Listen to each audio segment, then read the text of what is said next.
सती प्रथा मूळ हिंदू धर्माचा भाग होती का? हा विषय आज आपण चर्चेला घेतलेला आहे. नमस्कार, मी प्राध्यापक डॉक्टर गजानन सीताराम देशमुख आपल्या सर्व मान्यवरांचं माझ्या या यूट्यूब चॅनलमध्ये स्वागत करीत आहे.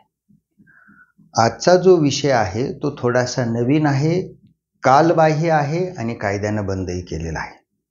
तरी देखील मी तो चर्चेला का घेतलेला आहे?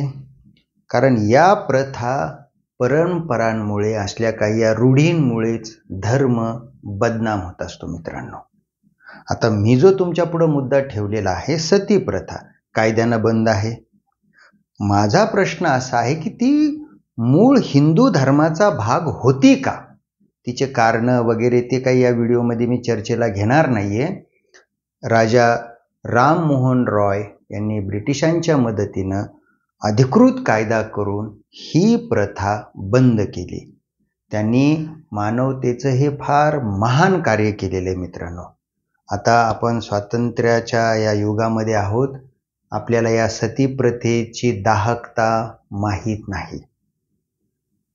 ज्या महिलेच्या पतीचं निधन व्हायचं त्या महिलेची इच्छा असो नसो, बळजबरीने जबरदस्तीने तिला तिच्या पतीच्या चितेवर बसवल्या जायचं. पतीचं शिर तिच्या मांडीवर ठेवल्या जायचं. कपाळभर कुंकू, हिरवा चुडा वगैरे ह्या सगळ्या गोष्टी तुम्हाला माहीत आहेत. आता बालविवाह असल्यामुळं अशी वेळ बालिकेवर पण यायची रे बाबा. म्हणजे लहान वयापासून ते एखाद्या वृद्ध स्त्रीपर्यंत ह्या सगळ्या प्रथा या स्त्रिया त्याच्यात भरडल्या गेल्या. आता प्रश्न असा आहे की त्या स्त्रीची इच्छा नसली तरीही तिला जाळल्या गेलं, जिवंत जाळल्या गेलं. त्याच्यामुळं राजा राम मोहन रॉय यांनी हे अमानवी असणारी प्रथा, रानटी आणि असंस्कृत असणारी प्रथा कायद्यानं बंद करण्याचा आग्रह ब्रिटिशांकडे धरला. सती प्रथेमध्ये मित्रांनो, त्या महिलेच्या किंकाळ्या बाहेर ऐकायला येऊ नये म्हणून काय केलं जायचं माहिती आहे का? मोठमोठ्याने असे ढोल नगारे बडवल्या जायचे, वाजवल्या जायचे. का? तर तिच्या त्या आर्त किंकाळ्या बाहेर कुणालाही ऐकू येऊ नयेत.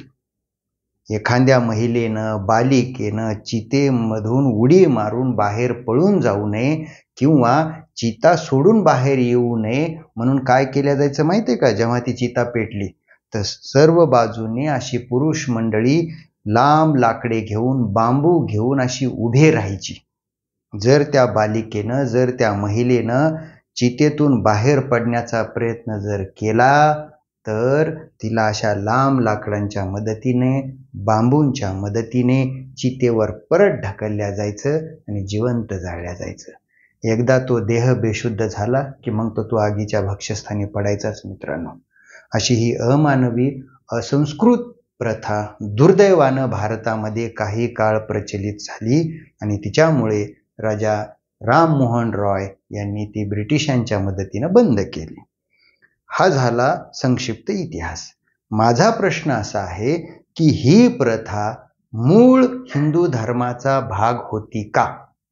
तर माझं असं स्पष्ट मत आहे, ती मूळ धर्माचा भाग नव्हती. कालांतरानं काही समाजकंटकांनी, स्वार्थी लोकांनी ती या धर्मामध्ये घुसडवली. आता तिचे ते कारण, तिचा तो त्याविषयी सध्या मी चर्चा करणार नाही. उदाहरण म्हणून मी आपल्यासमोर काही बाबी ठेवतो. आपण रामायणाचं उदाहरण घेऊयात. श्रीराम वनवासात निघून जातात. महाराज दशरथ श्रीरामांच्या, लक्ष्मणांच्या, सीतेच्या वियोगामध्ये प्राणत्याग करतात. मग त्यांच्या ज्या 3 राण्या आहेत, कौसल्या माता, कैकेयी माता, सुमित्रा माता, या सती गेल्याचं उदाहरण नाहीये. महाराज दशरथांच्या मृत्यूनंतर त्या सती गेल्या का? नाहीये. हे प्राचीन उदाहरण दिलं मी तुम्हाला. म्हणजे तेव्हा ही प्रथा सर्वमान्य, समाजमान्य नसावी, अन्यथा त्या सती गेल्या असत्या. बरं, आता महाभारताच्या नंतर आपण फार पुढे येऊयात. रामायणाच्या नंतर महाभारतामध्ये आता आलेलो आहोत. महाभारतामध्ये पांडवांच्या ज्या माता आहेत, कुंती, ह्याही महाराज पंडूच्या मृत्यूनंतर सती गेलेल्या आहेत का? नाही गेलेल्या. माद्री गेल्याचा उल्लेख मिळतो. आता बघा, एक राणी सती गेली, एक राणी नाही गेली, याचा अर्थ ती प्रथा सक्तीची होती का? तर नाही, अन्यथा दोघींनाही जावं लागलं असतं. कदाचित त्या काळात ती ऐच्छिक दाखवल्या गेलेली आहे. मग आता आपण अगदी अलीकडच्या काळांमध्ये येऊयात. शहाजी महाराजांच्या मृत्यूनंतर जिजाऊ माँसाहेब सती गेलेले आहेत का? अजिबात नाही. उलट त्यांनी स्वतःच्या मुलाच्या मदतीने म्हणजे शिवरायांच्या मदतीनं स्वराज्य स्थापन केलं. सती प्रथा जर तेवढी जर समाजमान्य असली असती तर त्या सती गेल्या असत्या. धर्ममान्य असली असती, त्यांनी असा हा अमानवी, रानटी आणि असंस्कृत प्रथेला थारा दिला का? अजिबात थारा नाही दिला. त्यांच्यानंतरचं पुढलं उदाहरण बघा. छत्रपती संभाजी महाराजांच्या मृत्यूनंतर येसूबाई सती गेल्या का? नाही गेल्या. त्यांचेच धाकले बंधू छत्रपती राजाराम महाराज यांच्या मृत्यूनंतर महाराणी ताराराणी सती गेलेल्या आहेत का? अजिबात गेल्या नाहीत.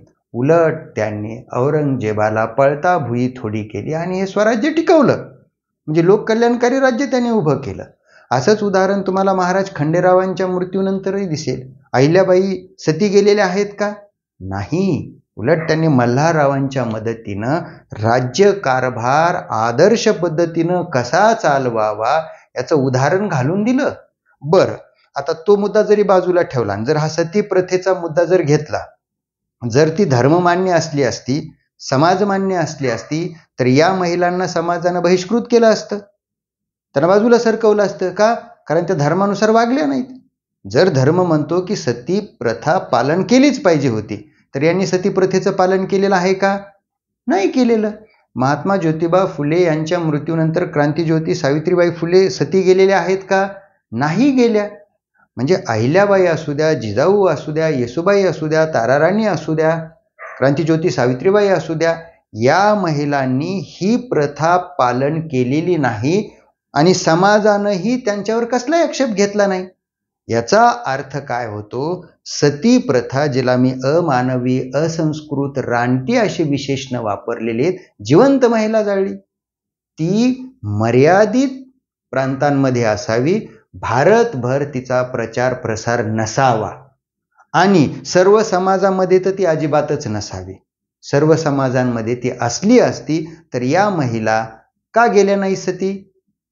का गेले नाही सती? आणि समाजाने त्यांना स्वीकारलेलं आहे, बहिष्कृत केलेलं नाही, वाळीत टाकलेलं नाही.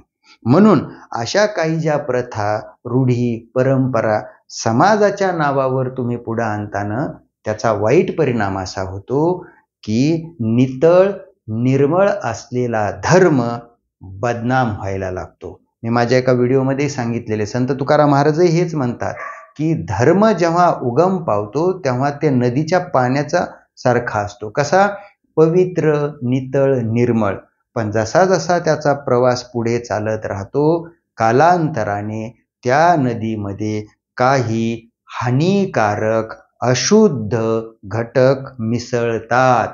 तेव्हा मात्र ते पाणी आपल्याला शुद्ध करून घ्यावं लागतं. आपलाही धर्म हा काही कालचा परवाचा नाही, हजारो वर्षांची त्याला पार्श्वभूमी आहे, इतिहास आहे. त्याच्यामुळं याच्यामध्ये काही अशा अनिष्ट, अमानवी प्रथा, परंपरा घुसू शकतात.